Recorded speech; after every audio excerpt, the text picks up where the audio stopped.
Hey guys, this is the HB65 from HBFPV. This is another brushless tiny whoop, and uses the same board that I actually did a custom build on about a month ago. This is the B-Core brushless edition, and the build that I did was this one here, the 75mm build.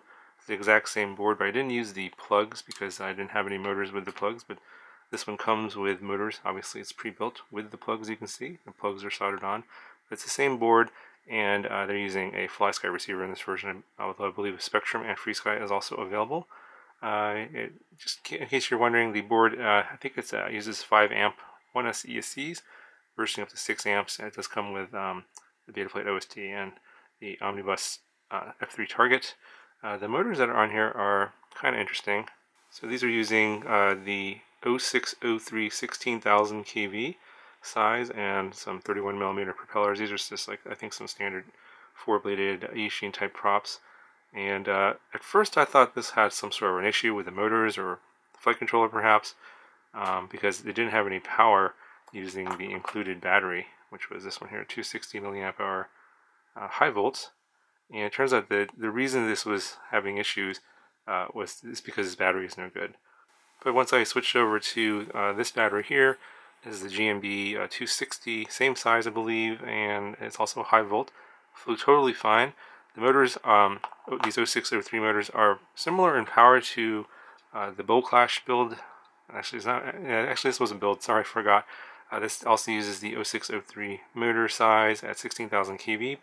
Obviously, these are Bull Clash branded, a little different brand, and the motor plugs are also a different size. You can see this one here is just the, I think it's the 1mm, and then the plugs on this one are the 1.25mm. So the motor plugs aren't compatible between the two models. But in terms of flight, I thought the power was pretty similar between these two, because it's got the same motors and both running on 1S. In fact, I believe the frames are the same as well, although they cut out some plastic here that wasn't cut out over there, but the battery goes on the bottom with a rubber band. So the canopy here they're using is actually pretty nice. It has a nice wide opening on the top, so you have access to your bind button and also the button for changing your channels and bands on the video transmitter. Pretty typical all-in-one camera there, 48 channels I believe, and it works just fine. Pretty good video transmission. This canopy is pretty tough. Crashed it a few times into the concrete, and it doesn't look too bad. There's a few scratches on there, but still flies totally fine. Plastic frame, of course, this is a little bit floppy. It's going to take a good hit. And I don't remember if the PIDs on here are ones I put in or if they came with this, so I will just stick them on the screen for you guys to copy. These PIDs work pretty well. It flew really nice.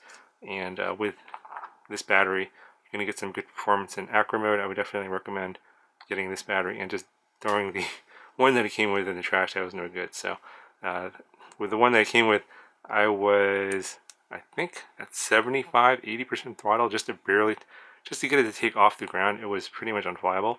But once you go to a decent battery, this flies totally fine. So I'll go ahead and show you the flight demo. If you guys have any questions, let me know, and I'll talk to you guys in the next one.